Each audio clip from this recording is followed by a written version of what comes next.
how much money would you need to buy the American dream? Not how much would you need to make in order to afford the repayments on the American dream. How much would you need to buy the house, the 2 cars, the family, and a basic vacation every year? I know it's not going to blow your mind to find out that these supposedly vital ingredients to a good life have gotten kind of expensive, but it has reached a tipping point. The American dream is not dead, so much as it's an extreme luxury in many parts of the country that can now cost as much as $10 million to afford. That's more than most of us will ever earn in our lifetimes before taxes, interest payments, and basic essentials like food. Sorry to be the bearer of bad news, but holding on to the traditional financial wisdom of what you ought to have in life is now permanently out of reach for most people. And as more Americans realize this, it's fundamentally reshaping our economy. Whether or not to have children, it's a topic these young minds discuss and contemplate. Aaron, his wife Celia, and their 2 children have lived in this parking lot outside of Seattle for the past 9 months. Workers carry $6,000 of credit card debt, while the average American has almost $8,000 worth. This household configuration of dual income partners living alone without children is on the rise. So, there are 3 points to this video that are each obvious by themselves, but get really interesting or worrying when you think about them all together. The first point is that the typical American dream has gone from an affordable lifestyle that even someone with a basic job could afford to live to an extreme luxury that even professional dual-income households are struggling to keep up with. The second point is that alternative lifestyles that used to be considered extremely luxurious have become way more affordable than a cookie-cutter suburban home with a 30-year mortgage. And the third point is what happens when people are making the logical choice and picking the better life for themselves. Now, I am calling it the American dream because it looks better in the title of a YouTube video. But let's be honest, the story is the same around the world, and some places have it even worse than us. According to data from the US Fed and the US Census Bureau compiled in the Case-Shiller Index, the average cost of a home in the US is now more than 7.6 times median combined household incomes. That's now significantly higher than it was in the lead up to the global financial crisis, an economic meltdown enabled by housing speculation. If you think that's bad, spare a thought for the UK, which has lower wages but similarly priced homes, or Canadians, who, according to data compiled by Financial Samurai, have on average 10% less disposable income but live in houses 75% more expensive. New mortgage rates are also at the highest point they have been since the year 2000, when home prices were only 4 times household income. The average person, even if they have a full-time working partner, cannot reasonably afford to purchase an average home at current prices with current interest rates without paying more than half of their before-tax income in interest. That's before principal repayments on the loan, and before income tax. In reality, the average bank wouldn't even write this mortgage because it would be financially irresponsible. Now, housing is expensive. You don't need me to tell you that. But every other part of the American dream has somehow become even more expensive. The cost of a car, a basic college degree, insurance, and medical care have all outpaced inflation, which is also at decade highs. The only way to keep up with these prices is to be benefiting from them. Every chart related to your personal finances is up and to the left. But investment asset classes are up even more. The average house is now earning more than the average American in capital gains that are taxed more favorably, and the stock market continues to break new records. Adjusted for inflation, household incomes have increased by 20% since 2005, but the Nasdaq is up by 340%. People who have had time to amass assets or children who are lucky enough to open an account with the First National Bank of Mommy and Daddy are the only people left who can afford the trappings of the middle class. But this isn't yet another video telling you how financially f***ed you are. I actually have good news, which is that more young Americans than ever are opting out of the American dream as the price to buy a rundown family home can buy them a much better lifestyle by just rejecting traditions. So it's time to learn how money works to find out why it might be time to let go of the American dream. This week's video was sponsored by our newsletter, Compounded Daily. This week, we are going to be releasing a piece on the people that have been working multiple full-time jobs remotely and the tricks they use to get by doing as many as 4 full jobs at once. We write a lot of stuff that's informative but wouldn't do well with the YouTube algorithm. Signing up to Compounded Daily is free, and if it's not bringing you value, you can always unsubscribe. There's one expense that has grown faster than all others, so much that it has become a status symbol even though it's technically free, and that's having children.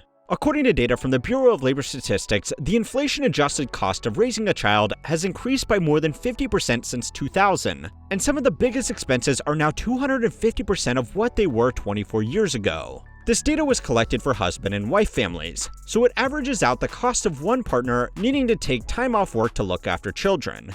The reason this is happening is because less people are having children. Young working professionals earn too much to be eligible for most child subsidies, but too little to really afford to raise children. The only people that can afford to have children are very wealthy people who don't care about spending thousands of dollars a year on the best preschools and paraphernalia for their child. This means that only expensive, high-end services catering to the children of affluent families can count on a reliable stream of business, so the expensive options are the only ones that last in the market. There is also a large group of people with lower incomes that still have a lot of children, but according to the US Census Bureau, that's partially why America has higher rates of child poverty than elder poverty. A study by the Tax Foundation found that married couples with children were the fastest shrinking group in middle-income percentiles because people couldn't afford to raise children.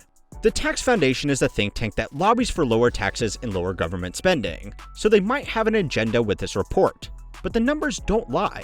People want to have children, they just can't afford to. Because even though it was something that people just assumed they were going to do in previous generations, it became one of the most expensive luxuries in our modern world. But just as everything you need to live a normal life is becoming prohibitively expensive for normal people, previously luxurious alternatives are becoming much cheaper. Remote work has allowed a lot of young people to get a job or sometimes multiple jobs at the same time and then do them from anywhere in the world. Traveling the world full-time or living in a cheap but exotic destination was the reserve of the jet-set class just a few years ago. But now almost anybody can do it while saving more money than they can get in a major city. These so-called digital nomads have gone from a small niche group to a major component of the workforce in less than a decade. A survey conducted by the workforce intelligence firm MBO Partners and published by the Harvard Business Review found that 17.3 million American workers now describe themselves as digital nomads, representing a 150% increase since 2019 alone. In this survey, digital nomads could include anybody from the tech worker sailing around the world, submitting their code once a day via Starlink, to a traveling nurse living out of a van, to someone who simply moved to a more affordable city temporarily to work remotely. In their research, the team for HBR found that the number one reason that people were pursuing this unrooted lifestyle was because they couldn't afford a more typical way of life. And if they were going to be uncomfortable both physically and financially, they would rather be uncomfortable while seeing the world.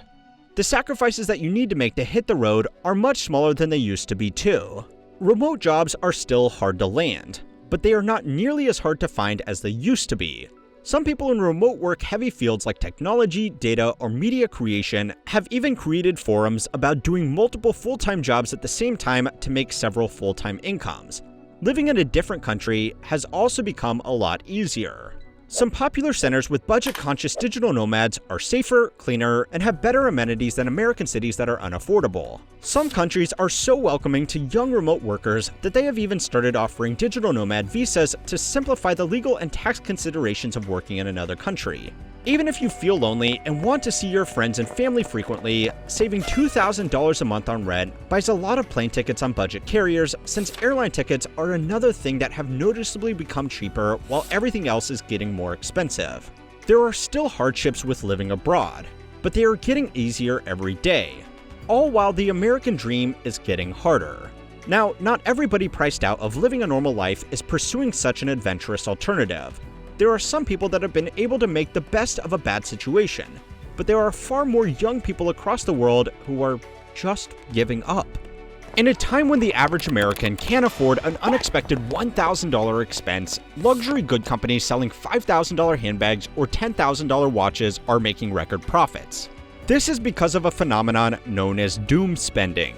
If you have worked hard in school, landed a good job, worked for 10 years, and are no closer to owning a home of your own, it's reasonable to want to see some kind of reward for all of your hard work.